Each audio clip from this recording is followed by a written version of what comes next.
Hi, welcome to HardReset.Info channel, dear viewers. In front of me HP Smart Tank 615, and now I'm gonna show you how to copy in color on this printer. So first you need to open the scanner lid and place here the paper card with the content you want to copy. Close the lid and click copy.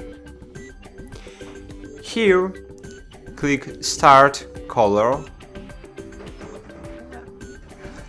and just wait a while.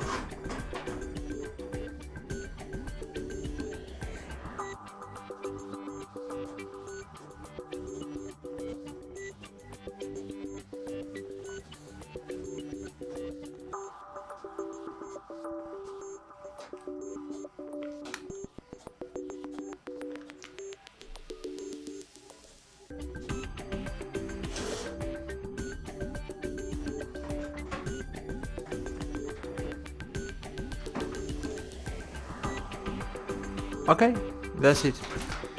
Thanks for watching, like this video, subscribe to our channel, and bye! See you!